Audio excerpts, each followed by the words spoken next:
یہ بے موسم کی برف باری بڑی عجیب لگ رہی تھی، مگر یورپ میں یہ عام چیز ہے۔ برف گرنا، برف اٹھانا، برف میں رستے بنانا، یہ بہت عام بات تھی۔ لوگ اپنے اپنے گھروں کے سامنے سے برف ہٹا رہے تھے۔ یہ البانیہ سے ہجرت کر کے مغربی جرمنی میں آباد ہوا البانوی مسلمان خاندان 1 صدی سے یہاں آباد تھا۔ کھیتی باڑی اور دودھ پنیر کا ان کا یہ کاروبار بہت چلتا تھا۔ انہوں نے کبھی بھی بڑے شہروں جیسا کہ فرینکفرٹ، وائنہائم، برلن کی طرف رخ نہیں کیا تھا۔ ان کی زندگی اس چھوٹے سے قصبے سے شروع ہو کر یہاں پر ہی ختم ہوتی تھی۔ اس سے آگے کتنے جہاں تھے، کتنی منزلیں تھیں، کتنے رستے تھے، کچھ خبر نہیں تھی۔ سلسبیل اس چھوٹے سے دیہات میں اپنے دادا دادی کی محبت کے ساتھ رہتی تھی۔ ڈوڈو اس کا کتا تھا، ٹینی اس کا بھائی تھا اور ڈیسوزا دوست تھی۔ ان سب سے اسے محبت تھی۔ اپنے مختصر خاندان کے ساتھ سلسبیل بے انتہا خوش تھی۔ اس پرسکون زندگی میں اکثر کنکر تب گرا کرتا تھا جب بروزو نانا کا چکر لگتا یا روسی انکل بے دھڑک منہ اٹھا کر آ جاتے تھے۔ یہ دونوں ہی افراد اس کی دادی اور دادا کو سخت ناپسند تھے، مگر ممی کی وجہ سے ان کو زہر کا گھونٹ بھرنا پڑتا تھا۔ اسکول سے واپسی پر جب سلسبیل روسی انکل کی دی چاکلیٹ ڈیسوزا سے شیئر کر رہی تھی، تب اس نے سلسبیل سے کہا تھا، تمہارے روسی انکل اچھے انسان ہیں۔ پتہ نہیں دادی کو برے لگتے ہیں۔ سلسبیل نے کندھے اچکائے تھے۔ آنٹی کے رشتہ دار ان کو اچھے کیسے لگ سکتے ہیں؟ یہ کوئی بڑی بات نہیں، ڈیسوزا نے کہا۔ میں اس پر کوئی تبصرہ نہیں کر سکتی۔ اس نے چاکلیٹ ختم کی تھی۔ ہمارے لیے سب رشتے محترم ہونے چاہئیں۔ یہ نہیں کہہ سکتے کہ کون زیادہ اچھا ہے۔ روسی انکل کو زیادہ ناپسند کیا جاتا ہے پروزو کی نسبت۔ پروزو بہتر ہے مگر کسی حد تک، جبکہ میری دادی کہتی ہیں کہ دونوں تمہارے کچھ بھی نہیں لگتے۔ وہ سادگی سے بتا رہی تھی۔ اس کی دادی دور اندیش تھی۔ وہ بیکری والے رستے سے گھر جاتی تھی، ہر روز دادی سے مل کر جاتی اور واپسی پر بھی سلام کر کے آتی۔ یہ برسوں سے معمول تھا۔ جب وہ دونوں بیکری پر آئیں، دادی پنیر بیچ بیچ کر تھک چکی تھی۔ سلسبیل کو ترس آیا تھا۔ اس نے بستہ رکھ کر دادی سے کہا، اب میں کاؤنٹر پر کھڑی ہوتی ہوں، آپ گودام میں ذرا سستا لیں۔ سلی نے ڈیسوزا سے معذرت کی تھی، تم کو اکیلے جانا ہوگا، میں دادی کی مدد کروں گی۔ اوکے، بیسٹ آف لک۔ وہ مسکرا کر چلی گئی تھی۔ دادی آج واقعی ہی تھکی پڑی تھی، تبھی تو بن کہے گودام میں چلی گئیں۔ سلسبیل نے پنیر کا تھال دیکھا، وہاں گنتی کا سامان موجود تھا۔ اس نے وقت کا تخمینہ لگایا، اگر 3 سے 4 گاہک آ جائیں تو ہم جلدی دکان بند کر سکتے ہیں۔ اس نے لمبی سی جمائی روک کر سوچا تھا، تبھی وہ چلا آیا، ڈھلانوں سے اترتا ہوا۔ ایسے لگ رہا تھا کوئی سورج افق کے پار سے اتر رہا ہو۔ سلسبیل تو جیسے مسمرائز ہو گئی تھی۔ ارے کوئی ایسا شاندار بھی ہوتا ہے۔ وہ بے نیازی سے چلتا ہوا قریب آیا۔ ہیلو سویٹ گرل، کیا میں غلط مقام پہ آ گیا؟ نہیں جناب، آپ مناسب جگہ پہ ہیں، وہ دکانداری والی مسکان سے جا کر بولی۔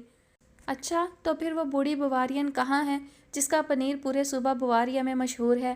اس نے حیرت سے پوچھا تھا۔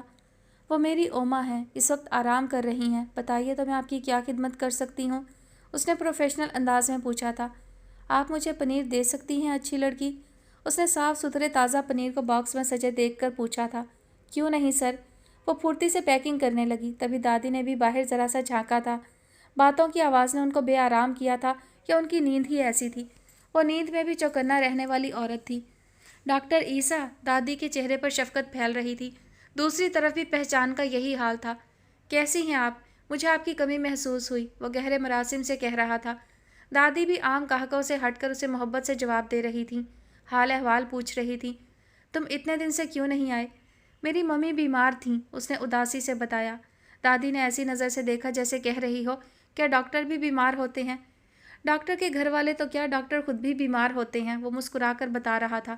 دونوں ایسے بات کر رہے تھے جیسے برسوں سے ایک دوسرے کو جانتے ہوں۔ تم کبھی کبھی آ جایا کرو، مجھے انتظار رہتا ہے، بوڑھی بوارین نے شفقت سے کہا۔ وہ بے انتہا مصروفیت کے باوجود حامی بھر چکا تھا۔ سلسبیل اسے دیکھتی رہ گئی تھی۔ اس نے اپنی پوری زندگی میں ایسا شائستہ آدمی نہیں دیکھا تھا۔ اسے اندازہ ہی نہیں تھا کہ مرد اتنے دھیمے اور شائستہ بھی ہوتے ہیں۔ وہ جیسے مسمرائز تھی، کوئی پھونکی ہوئی پتھر شدہ مورت۔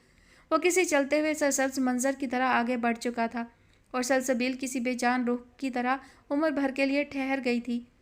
وہ اس کے انتظار میں رک گئی تھی، وہ اس کے احساس میں کھو گئی تھی۔ اس دن سلسبیل بواریا کے اس خوبصورت دیہات میں گم ہو گئی تھی۔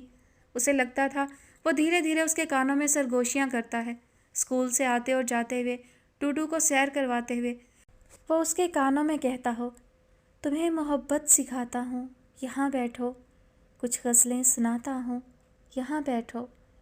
اچھا، کیا کہا؟ وہ چاند پسند ہے تم کو؟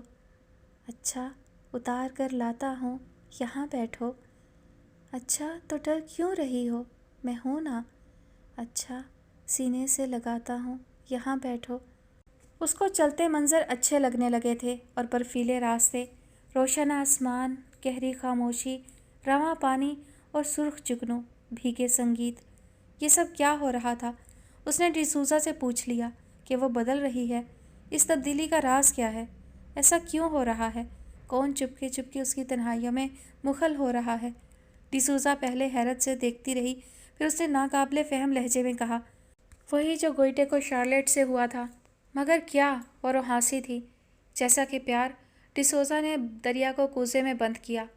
کیا مجھ کو محبت ہو گئی ہے؟ اس نے خوفزدہ ہو کر خود سے سوال کیا تھا، اور پھر جیسے خود سے بھی ڈر گئی تھی۔ رات اس نے کھڑکی کھول کر آسمان کو دیکھا تھا، اسے لگا آسمان ستاروں سے بھر گیا ہے۔ اپنے گھر کی کھڑکی سے میں آسمان کو دیکھوں گا، جس پر تیرا نام لکھا ہے اس تارے کو ڈھونڈوں گا۔ تم بھی ہر شب دیا جلا کر پلکوں کی دہلیز پہ رکھنا، میں بھی روز ایک خواب تمہارے شہر کی جانب بھیجوں گا۔ ہجر کے دریا میں تم پڑھنا لہروں کی تحریریں بھی، پانی کی ہر سطر پہ میں کچھ دل کی باتیں لکھوں گا۔ جس تنہا سے پیڑ کے نیچے ہم بارش میں بھیگے تھے، تم بھی اس کو چھو کے گزرنا، میں بھی اس سے لپٹوں گا۔ خواب مسافر لمحوں کے ہیں، ساتھ کہاں تک جائیں گے؟ تم نے بالکل ٹھیک کہا ہے، میں بھی اب کچھ سوچوں گا۔ بادل اوڑھ کے گزروں گا میں تیرے گھر کے آنگن سے، کوسے قضا کے سب رنگوں میں تجھ کو بھیگا دیکھوں گا۔ بے موسم بارش کی صورت، دیر تلک اور دور تلک، تیرے دیار حسن پہ میں بھی کن من برسوں گا۔ شرم سے دوہرا ہو جائے گا کان پڑا وہ بندہ بھی، باد صبا کے لہجے میں ایک بات میں ایسی پوچھوں گا۔ صفحہ صفحہ ایک کتاب حسن سی کھلتی جائے گی، اور اسی کی لے میں پھر میں تم کو اسپر کر لوں گا۔ وقت کے ایک کنکر نے جس کو عکسوں میں تقسیم کیا، آب رواں میں کیسے امجد اب وہ چہرہ جوڑوں گا۔ ایک دن ڈیسوزا نے سلی سے کہا، کیا یہ اچھا نہ ہوگا کہ ہم لوگ شراب نگر گھوم کر آئیں؟ شراب نگر سے مراد، جیسا کہ وائن ہائم، یہ ایک خوبصورت پہاڑی شہر تھا، ایک ایسا شہر جس پر نظر پڑتے ہی آپ کو احساس ہو سکتا ہے کہ یہ شہر تو کسی رومانوی ناول کی سیٹنگ کے لیے ہی بنایا گیا ہے۔ اس میں چلتے پھرتے لوگ زندگی کے حقیقی کردار نہیں لگتے، وہ کسی بھی دیہاتی انسان کی انسپریشن ہو سکتا تھا۔ آپ نے ایسی بلندی پر چڑھتی اور بلندی سے اترتی خوبصورت سرمئی سڑکیں نہیں دیکھی ہوں گی۔ پہاڑی کی الگ الگ سطحوں پر ایک دوسرے کے پیچھے کھڑے ہوئے ڈھلوان چھتوں والے مکان، جو دور سے یوں لگتے ہیں جیسے پیار سے گڑیا گھر جنہیں کسی غیبی ہاتھ نے پہاڑی کی اونچی نیچی سطح پر سجا کر رکھ دیا ہو، اور اس کی ساری آبادی کے پس منظر میں بادلوں تک اٹھتی ہوئی سبز پوش پہاڑی، اور دور اس کی چوٹی پر واقع ایک چھوٹا سا قدیم قلعہ جو دیویوں کے مسکن کے سوا اور ہو بھی کیا سکتا تھا۔ مجھے لگتا ہے کسی جرمن ناول نگار نے اپنی کہانی کے پس منظر کو وائن ہائم میں ضرور کہیں رکھا ہوگا۔ وہ کہانی عشقیہ کہانی ہوگی، وہ کسی رومان کے بارے میں ضرور ہوگی۔ ڈیسوزا کو وہ سب ضرور جاننا تھا، وہ رومان جو اس شہر میں بسا ہوا تھا، اور اس کے محبت کرنے والے جوڑے کو روزانہ تنہائی میں ملنے کے لیے یہاں محفوظ جگہوں کی کوئی کمی نہیں ہوگی۔ اس لیے وائن ہائم میں ہر طرف موترے اور عیش اور شاہ بلوط درختوں کی آڑ ہے، اور اس کے گرد و نواح میں صنوبر کے گھنے جنگلات کا تاریک سایہ ہے، اور جہاں دن کو بھی تاروں سی چھاؤں رہتی تھی، یہاں بیٹھ کر پہروں چشمے رکیب سے دور قدرت کی اس فیاضانہ پردہ پوشی سے مستفید ہو سکتے ہیں۔ آج کل تم بہت زیادہ رومانوی ناول پڑھ رہی ہو، سلی نے بڑے تعجب کا اظہار کیا۔ یہ دو البانوی شہزادیاں اپنے حسن آتش سے بے نیاز جیسے من کی مستی میں جی رہی تھیں۔ ڈیسوزا بہت زیادہ زندہ دل تھی، مگر اس کے ساتھ وہ کتابوں، عشقیہ شاعری اور محبت کے قصوں کی بڑی شوقین تھی۔ اسے محبت کے قصے، کہانیاں اور نانیوں اور دادیوں سے سننا بہت زیادہ پسند تھا۔ رنگ بھرے بادل فرانسوں ساگاں فرانسوں ساگاں ایک فرانسیسی ادیبہ ہیں۔ وہ میٹرک کے امتحان میں فیل ہوئیں اور لکھنے لکھانے کے میدان میں اپنی صلاحیتوں کا لوہا منوایا۔ انہوں نے 18 سال کی عمر میں ہی اپنا پہلا ناول لکھ ڈالا۔ اس کے بعد انہوں نے متعدد کامیاب ناول لکھے اور ناول نگار کی حیثیت سے بے پناہ شہرت اور مقبولیت حاصل کی۔ فرانسوں پینے پلانے، جوئے اور تیز رفتار ڈرائیونگ کی شوقین تھی۔ ایک خوفناک حادثے کے بعد تیز رفتار ڈرائیونگ کا شوق تو اعتدال پر آ گیا، تاہم دوسرے شوق بدستور جاری رہے۔ فرانسو نے 2 شادیاں کی جو طلاق پر ختم ہوئیں۔ رنگ بھرے بادل فرانسو کے خوبصورت ناول ونڈرفل کلاؤڈ کا ترجمہ ہے جو کئی زبانوں میں ترجمہ کیا گیا۔ ڈسوزا آج کل اسی کو پڑھ رہی تھی اور کہیں کہیں فرانسو جیسی آزادی اور خود مختاری کی قائل تھی جو کہ ان دونوں چھوٹی لڑکیوں کی زندگی میں تو ناممکن ہی تھی۔ وہ جرمن جیسے ملک میں رہتے ہوئے 2 بڑے ہی دقیانوسی خاندان کا حصہ تھیں جہاں روایات، اقدار اور مذہب کو خوب اہمیت حاصل تھی۔ وہ تاریخ اور رومان کی دلداتا تھی اور سلی کو لگتا تھا وہ رومان کے ساتھ ساتھ ذہنی اور شخصی آزادی کی قائل تھی، اس لیے وہ اپنے پرانے کتب خانے میں قدیم آزادی سے جڑی کتابیں رکھتی تھی اور بہت ہی پرانی کتابیں پڑھنے کی شوقین تھی۔ پھر جب تک سلی کو اس پڑھی ہوئی کتاب کا متن پورا پڑھ کر سنا نہ دیتی اس کی روح شانت نہیں ہو سکتی تھی۔ بواریا کے پرانے مگر صاف ستھرے چائے خانے میں اپنی ذاتی جیب سے 2 کپ چائے کے خرید کر وہ بینچ پر بیٹھی اس قدیم کتاب کا ذکر کر رہی تھیں جہاں کہیں نہ کہیں فریڈم کی جنگ تھی، جہاں آزادی کے لیے جد و جہد تھی۔ ہاں، مشکلات سے لڑا جانا سکھایا جاتا تھا، وہ ایسی آزادی کی ہی قائل تھی۔ ناول 1984 ایک قدیم ناول ہے، میں تم کو اس کی روح سمجھا دوں گی۔ کیا ہی ہوتا کہ تم خود اس کو پڑھتی۔ جارج آرویل 25 جون 1903 میں بنگال کے شہر موتی ہاری میں پیدا ہوا۔ اس کی پیدائش کے بعد اس کا خاندان انگلستان منتقل ہو گیا۔ وہ ایک سانس میں بول سکتی تھی، اس بات سے قطع نظر کہ کوئی اسے سن پا رہا تھا یا نہیں۔ سلی کی زیرو دلچسپی کے باوجود وہ بے تکان بول سکتی تھی۔ 1922 سے 1927 تک جارج آرویل نے برما میں پولیس میں ملازمت کی۔ 1927 میں واپس انگلستان آیا اور ملازمت چھوڑ کر اسپین چلا گیا جہاں سے اس نے کتابیں لکھنا شروع کی۔ 1936 میں اسپین میں جارج آرویل پر قاتلانہ حملہ ہوا جس میں اسے ایک گولی لگی اور اس کے باعث وہ دوسری جنگ عظیم میں شرکت نہ کر سکا۔ اس کے بعد وہ اسپین سے واپس انگلستان۔ میرا خیال ہے آپ کے ساتھی کو تاریخ میں ذرہ بھر دلچسپی نہیں۔ وہ جو کوئی بھی تھا اس ساکت منظر میں بہترین ہلچل محسوس ہوا تھا۔ وہ اپنی چائے لے کر ساتھ والے بینچ پر بیٹھ چکا تھا اور سلسبیل کو لگا تھا وہ جرمن کے اس قدیم چائے خانے میں بیٹھے بیٹھے ہی گزر چکی ہے۔ حشام عیسیٰ۔ سلی کے لب کھلے اور سختی سے جڑ گئے۔ میں نے ایک کہاوت سن رکھی ہے، آپ جنہیں چاہتے ہیں انہیں پھولوں اور چاکلیٹ کی جگہ کتابوں کے تحفے دیں، اس سے نسلیں پروان چڑھیں گی۔ وہ ہلکا سا مسکرایا تھا اور جیسے سارے منظر میں رنگ بھر گئے تھے۔ وہ ایک ایسا فارنر تھا جس کے اندر اس قدر مشرقیت بھری ہوئی تھی کہ اسے دیکھ کر یہ فیصلہ کرنا مشکل تھا وہ انگریز تھا، جرمن تھا یا کسی مشرقی ملک کا پرور تھا۔ وہ خد و خال میں فارنر اور انداز مزاج شخصیت میں بے انتہا سوبر۔ آپ کیسی کتاب پڑھنا پسند کرتے ہیں؟ ڈسوزا کی تو جیسے من کی مراد بر آئی تھی، جبکہ سلی کا خیال تھا اسے اجنبی سے اس قدر بے تکلف نہیں ہونا چاہیے۔ میں آج کل یہ کتاب پڑھ رہا ہوں، میرا دوست پاکستان سے تحفہ لایا تھا۔ اس نے اپنے بیگ سے جو کتاب نکال کر دی تھی اسے دیکھ کر ڈسوزا کے منہ میں پانی بھر آیا۔ کتاب کوئی سی بھی ہو، ڈسوزا کی اچھی دوست بن رہی تھی۔ ہاں، وہ نصاب سے کچھ الگ پڑھنے میں ان دنوں انٹرسٹڈ ہو رہی تھی۔ درہ خیبر کے اس پار شہرہ آفاق مصنف کین فالیٹ کے مارکۃ الآراء ناول لائی ڈاؤن ود لائنز کا ڈچ ترجمہ ہے۔ یہ ناول مجاہدین افغانستان کی حب الوطنی، اولو العزمی، وطن کے لیے شہادت کا شوق اور سرفروشی کے ان تاریخ ساز کارناموں کی تحیر آمیز داستان ہے جو کرۂ ارض کی دونوں بڑی قوتوں امریکہ اور روس کے علاوہ غیر وابستہ ممالک کی سیاست کو بھی متاثر کیے بغیر نہیں رہ سکی۔ ڈچ ادیب نے ہی اس ناول کو مختلف زبانوں کا جامہ پہنایا ہے اور حق تو یہ ہے کہ انہوں نے ترجمے کا حق خوب ادا کیا ہے۔ آپ اسے پڑھ سکتی ہیں۔ اور اس آفر کے بعد غریب ڈسوزا کی تو بس پیروں میں بیٹھ کر شکریہ ادا کرنے کی ہی کسر رہ گئی تھی۔ اور آپ کیسی ہیں سلسبیل؟ سلی کو اندازہ ہی نہیں تھا وہ اس قدر شاندار ڈاکٹر، خوبصورت اور امیر اس غریب بیکر کی غریب پوتی کو یاد رکھے ہوئے ہوگا۔ تو کیا اسے سلسبیل کی شکل کے ساتھ ساتھ نام بھی یاد تھا؟ یہ سب سلسبیل کے لیے بہت ہی شاکنگ تھا۔ وہ کچھ پل کے لیے تو بول ہی نہیں سکی تھی۔ میں اچھی ہوں، اس نے تھوک نگل کر کہا۔ اس میں تو کوئی شک نہیں، اس نے برجستہ کہا۔ اور آپ کی گرینڈ مدر؟ حشام نے مزید پوچھا۔ وہ بھی اچھی ہیں، مگر آپ پنیر لینے نہیں آئے۔ سلسبیل کی زبان سے دوبارہ کچھ پھسل گیا جس پر وہ بھی ذرا چونکا تھا تو اس کی غیر حاضری پہ کسی نے نوٹس لے رکھا تھا۔ میری ممی ایڈمٹ ہیں، اس لیے وہ ذرا سنجیدہ ہوا اور شاید افسردہ بھی۔ سو سیڈ، ڈسوزا کتاب سے نگاہ اٹھا کر بولی۔ ان کو کیا ہوا؟ اس سوال سے بچنے کے لیے حشام نے بات ہی بدل دی تھی۔ میں ایک چکر ضرور لگاؤں گا، گرینڈ مدر نے مجھے کچھ دوائیوں کا کہا تھا۔ ڈسوزا خوشی سے بے چین ہو گئی۔ ہمیں آپ کے آنے کی بڑی خوشی ہوگی۔ ڈاکٹر کی چائے ٹھنڈی ہو چکی تھی، سوزی کی چائے ختم، مگر ڈاکٹر اپنی چائے ادھ پیے ہی چھوڑ کر چلا گیا، یعنی اس شام کی اس کہانی کی طرح۔ پتہ نہیں کتنے ہی سالوں سے سبزی خریدنے اور ان چرب زبان سبزی فروشوں سے بھاؤ تاؤ کرنے کی شافیہ کی ہی ذمہ داری تھی۔ سمیرہ کے لیے تو گھر ایک سرائے تھا۔ زیادہ وہ اپنی بہن فرح کی طرف قیام کرتی تھی یا پھر سوسائٹی کی امیر بیگمات سے راہ و رسم بنانے اور ان سے اپنے کام نکلوانے کے چکر میں پڑی رہتی تھی۔ سمیرہ کو اس میں ملکہ بھی حاصل تھا۔ وہ چالاکی سے اپنے مطلب پورے کر لیتی تھی۔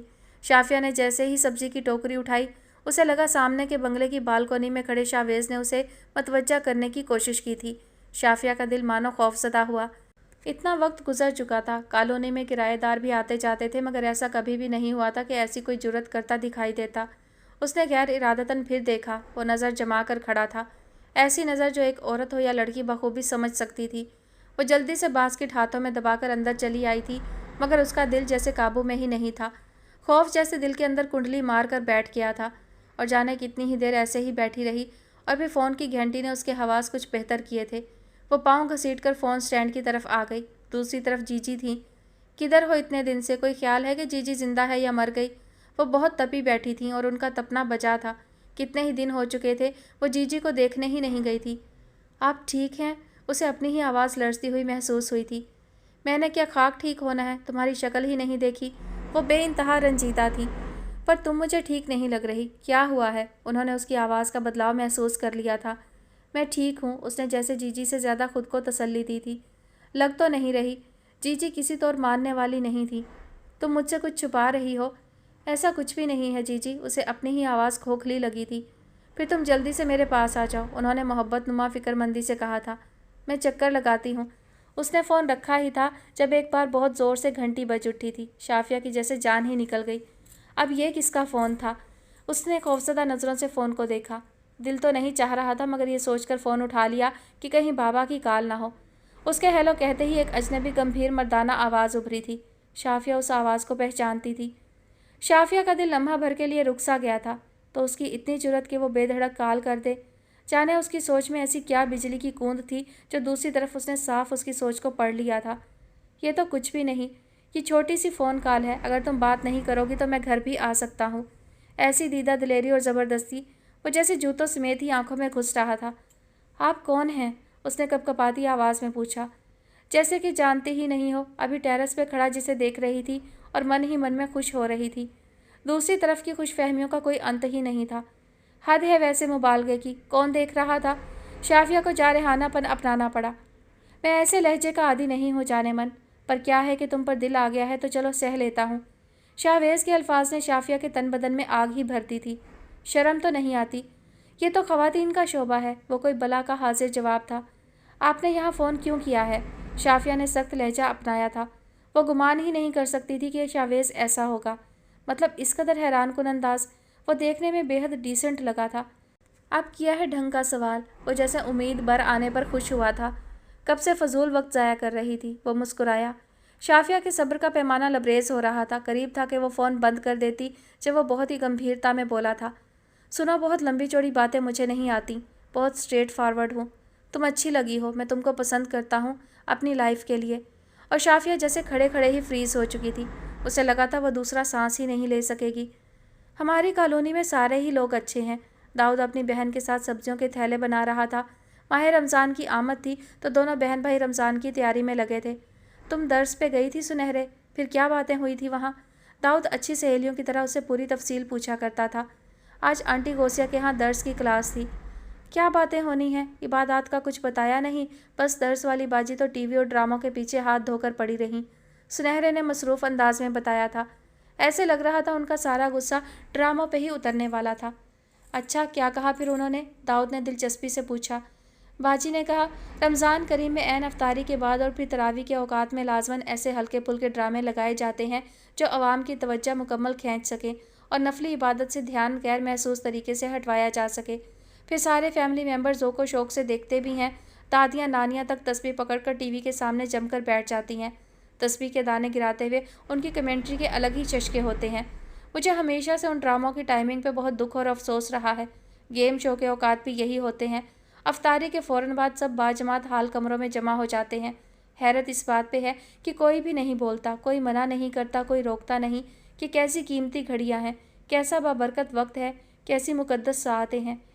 یہ شوز دانستہ بلا ناغہ لگائے جاتے ہیں۔ اور سب نماز تراویح کو بعد کے لیے اٹھا کر دل جمعی سے دیکھتے ہیں۔ ان ڈراموں کی اس وقت کی ریٹنگ بتاتی ہے کہ وہ کس قدر مقبول ہوتے ہیں۔ ایسا محسوس ہوتا ہے رمضان کریم کا مہینہ خاص اسی لیے آ رہا ہے کہ روزانہ رومانوی اور مزاحیہ ڈرامے دیکھے جا سکیں۔ پھر دوسرا کام شاپنگ کا ہوتا ہے۔ سنہرے تفصیل بتاتے بتاتے ہانپ گئی تھی۔ داؤد نے کہا، ذرا سانس لے لو۔ نہیں، میں آپ کی بے چینی تو کم کروں۔ سنہرے کے جتلانے پر داؤد ہلکا سا کھسیانا ہوا تھا۔ پھر درس والی باجی نے کہا، جیسے ہی رمضان شروع ہوتا ہے ہماری خواتین بازاروں میں چرب زبان دکانداروں سے تکرار کرنے چل پڑتی ہیں۔ ہاں تو عید کی شاپنگ بھی تو کرنی ہوتی ہے، اس کا کوئی اور حل نہیں بتایا باجی نے؟ داؤد نے سنجیدہ بن کر پوچھا۔ بتایا تو تھا کہ شاپنگ رمضان سے پہلے کر لیں اور غیر ضروری رمضان کے مہینے میں گھر سے مت نکلیں۔ سب نے بیزاری سے سنا ہوگا سارا درس، داؤد کو پورا یقین تھا۔ اس میں کوئی شک ہے؟ سنہرے سبزیاں پیکٹس میں ڈال چکی تھی۔ داؤد اب گوشت دھو رہا تھا۔ حسان اور روحان کالج جا چکے تھے۔ داؤد پڑھائی سے فارغ ہو چکا تھا۔ یہ ایک بہت اچھا لکھاری اور مترجم بھی تھا اور ساتھ یونیورسٹی بھی جاتا تھا۔ دیکھنے میں لاابالی لگنے والا یہ نوجوان ہرگز بھی لاابالی نہیں تھا۔ اس نے بے شمار کتابوں کے ترجمے کر رکھے تھے۔ کل تو روزہ ہوگا یا پرسوں، تو کالونی کی کوئی خبر ہی دے دو، داؤد نے سنجیدگی سے پوچھا۔ سب خیر ہے، کیا خبر دوں؟ سمیرہ آنٹی کی صحت ٹھیک نہیں اور جی جی آنٹی کی بھی، وہ کام سمیٹ چکی تھی۔ پھر ہم ان کی عیادت کرنے جائیں گے، داؤد نے فوراً کہا۔ خدا داد بھائی سے پوچھ لوں تو چلیں گے۔ سنہرے اب اٹھ کر اپنا اسکول ورک دیکھ رہی تھی۔ ہائی اسکول میں اس کے یہ آخری 2 ماہ چل رہے تھے، پھر اس نے بھی کالج جانا تھا۔ دیکھو تو خدا داد بھائی ابھی تک نہیں آئے، داؤد کو فکر سی ہوئی تھی۔ آج کل ان کا کام زیادہ ہے اور وہ ویلنشیا بھی تو جائیں گے گھر دیکھنے کے لیے۔ ہاں، ان کا اپنا مکان زیر تعمیر تھا وہاں، جو بہت ساری وجوہات کی بنا پر مکمل نہیں ہو پا رہا تھا۔ تبھی خدا داد اندر آتا نظر آیا تھا۔ سنہرے اور داؤد مسکرا دیے۔ شکر ہے آپ جلدی آ گئے، دونوں نے بیک زبان کہا تھا۔ کیوں، تم دونوں نے محلے کے راؤنڈ پر نکلنا ہوگا؟ خدا داد بھی تو انہی کا بھائی تھا۔ اس کی بات پر وہ دونوں ہی کھسیانی ہنسی ہنس دیے تھے۔ اصل میں سمیرہ آنٹی بیمار ہے نا، اور جی جی بھی۔ چلے جاؤ، ویسے بھی تم لوگوں نے بڑی جلدی محلے میں اچھے تعلقات بنا لیے ہیں۔ خدا داد کچن میں جاتا دکھائی دیا۔ میں چائے بنا دوں؟ داؤد نے فوراً کہا۔ ارے نہیں، کبھی مجھے بھی کچھ کر لینے دیا کرو، خدا داد مسکرایا۔ اتنا شوق ہے تو کل مشین لگا لیں، داؤد کی زبان پھسل پڑی تھی۔ سنہرے ہنسنے لگ گئی۔ چلو تمہاری یہ خواہش بھی پوری کر دوں گا، خدا داد نے فراخ دلی سے کہا۔ میں نے تو مذاق کیا ہے، داؤد خفیف سا ہوا، مگر میں نے اسے مذاق نہیں سمجھا۔ خدا داد کے جاتے ہی سنہرے نے بھائی کو بری طرح سے گھورا تھا۔ سوچ سمجھ کر نہیں بول سکتے؟ بول تو سکتا ہوں مگر سمجھ بعد میں آتی ہے۔ داؤد کا انداز شرارتی تھا۔ تبھی حسان اور روحان بھی آ گئے تھے اور گھر کی نارمل فضا میں ایسی کھلبلی مچی کہ غوثیہ کے سڑیل مزاج واچ مین کو آنا پڑا تھا، جو کوئی خر دماغ پٹھان تھا۔ بہت شور کرتا ہے تم لوگ، بیگم صاحب کو بتاؤں گا۔ پہلے دن سے ہی خان چاچے نے ان کے ساتھ بیر باندھ لیا تھا۔ کبھی کوئی شکایت لے آتا تو کبھی کوئی۔ اب کیا ہوا ہے؟ داؤد نے پوچھا۔ حسان گیٹ نہیں بند کر کے آتا، جب بھی آتا ہے کھلا چھوڑ کے آتا ہے۔ خان کے اپنے ہی مسئلے تھے۔ میں اس کی حجامت کرتا ہوں چاچا، آپ پریشان نہ ہوں، داؤد نے چاچے کو تسلی دی۔ چاچا بکتا جھکتا نکل لیا تھا تو داؤد نے حسان کو کڑی نگاہ سے گھورا تھا۔ تم نہ ہمیں یہاں سے نکلوا کے ہی دم لینا۔ بھائی کے ہوتے ہوئے تو ممکن نہیں، حسان نے دانت نکالے تھے۔ اسی خوش فہمی میں ہی رہنا۔ شاویز بھائی کوئی جانے دیں گے؟ اس کا چین تو بنتا ہی تھا، کیونکہ خدا داد اور شاویز جگری یار تھے، تبھی تو شاویز انہیں زبردستی لے آیا تھا، تاکہ جب تک ان کا گھر مکمل نہیں ہو جاتا وہ اطمینان سے یہاں رہ سکیں۔ صبر جواب بھی دے سکتا ہے، تم نہ سدھر لو اب۔ چاچا شکایت لائے تو میں نے تمہارا بھرکس نکال دینا ہے اور اگلا ہفتہ سزا کے طور پر تم چوکیداری کرو گے۔ داؤد کے حکم پر حسان کے سچ مچ اوسان خطا ہو گئے تھے۔ اس نے دانت کچکچا کر کہا، اب دھیان رکھوں گا۔ ڈسوزا بے انتہا سینسٹیو لڑکی تھی، بظاہر لاپرواہ نظر آتی تھی مگر حقیقت اس سے کچھ الگ تھی۔ وہ کتابوں میں، نیچر سے یا پیٹس میں زیادہ دلچسپی لینے لگی تھی آج کل۔ وہ گھر کے ماحول سے خوب کتراتی تھی۔ وہ ایک البانوی مرد کی کرسچن ماں سے بیٹی تھی۔ اس کا باپ مسلمان تھا جس نے بواریا میں اپنی زمین لینے کے لیے اس کی ماں سے شادی کی تھی، مگر پھر یہ شادی محبت کیسے بن گئی کچھ پتہ نہ چل سکا۔ بہت کم لوگ جانتے تھے کہ ڈسوزا کی ماں اس کے باپ سے بے وفائی کر کے کسی اور کے ساتھ بھاگ گئی تھی۔ ڈسوزا اور سلسبیل کے حالات ایک جیسے ہی تھے۔ اس کی سوتیلی ماں ڈیڈی کی کزن تھی۔ وہ ایک سنگ دل عورت تھی جس کے دل کو نرمی نے کہیں سے بھی نہیں چھوا تھا۔ ڈسوزا جیسے جیسے بڑی ہو رہی تھی وہ گھر کے حالات سے بیزار ہو رہی تھی۔ اس کا دل کرتا تھا کہ وہ خود مختار ہو جائے، مگر اس کے لیے 18 سال کا ہونا ضروری تھا۔ وہ کسی چائے خانہ میں کام کر لے، وہ اتنا کما سکے کہ خود کے لیے الگ مکان کا بندوبست کر سکے۔ وہ اپنی باقی زندگی اس خاندان کے ساتھ نہیں جینا چاہتی تھی جو جھوٹی انا میں مبتلا بہت کم ظرف اور چھوٹے لوگ تھے۔ ہر کوئی اس بات کو شاید ہی سمجھ سکے، مگر البانیہ کے یہ خاندانی لوگ اپنی ناموس پہ آج بھی جان دیتے تھے۔ ان کے لیے عزت بھوک سے زیادہ اہم تھی۔ اسے عیسائی ماں کی بیٹی ہونے کے بھی تانے دیے جاتے تھے۔ اس کا باپ شاید ایک اچھا باپ ہوتا اگر اس کی بیوی اسے دھوکہ دے کر نہ بھاگ چکی ہوتی۔ وہ اس گھاؤ سے کبھی سنبھل نہیں سکا تھا۔ وہ ناموس کو اس وقت زیادہ اہمیت دیتا تھا جب اسے اپنے ارد گرد وفادار عورتیں نظر آتی تھیں، تب اس کا احساس زیاں دگنا ہو جاتا تھا۔ امیر اس بات کے متحمل ہو سکتے تھے کہ اپنی نیک نامی کھو کر زندہ رہ سکیں۔ وہ دولت سے اسے حاصل بھی کر سکتے تھے۔ وہ بے نیازی سے اپنی عزت خرید سکتے تھے، جیسے کوئی نیا بنگلہ خریدنا ہو یا کوئی نیا بزنس۔ باقی دنیا کے حالات بڑے ہی مختلف تھے۔ جس آدمی کے وسائل جس قدر کم ہوتے تھے، اس کی عزت، غیرت اور ناموس کی قیمت اسی قدر زیادہ ہوتی تھی۔ انگریز یہ قدیم اصول اور نادر روایات نہیں سمجھ سکتے تھے۔ ان کی بیویاں دوسرے مردوں کو بوسہ دیتی تھیں، مے نوشی کرتی تھیں، اجنبیوں کے ساتھ رقص کرتی تھیں یا ان کے ساتھ بستر بدل لیتیں۔ یہ انگریز معاشرے میں بہت عام تھا۔ وہیں صدیوں پرانے اس مہاجر مسلم البانوی خاندان کی عزت آپ گینے سے زیادہ نازک اور قیمتی تھی، جس کا کوئی مول ہی نہیں تھا۔ صدیوں پہلے یہ لوگ اپنا وطن چھوڑ کر کریا کریا گھومتے بواریا آ بسے تھے، مگر ان کے دماغ آج بھی اس معاشرے اور اس بے راہ روی میں ڈوبتے معاشرے کو قبول نہیں کر سکے تھے جہاں بیوی، بہن، بیٹی اور بہو کے لیے کوئی حد مقرر ہی نہیں تھی۔ مادر پدر آزاد لوگ۔ اگر کسی آدمی کی غیرت کو اس کی بیوی یا بیٹی دھوکہ دے دیتی، گویا وہ مردہ آدمی تھا یا مردار سے بھی بدتر۔ اس کے لیے بازاروں میں گھومنا ناممکن تھا۔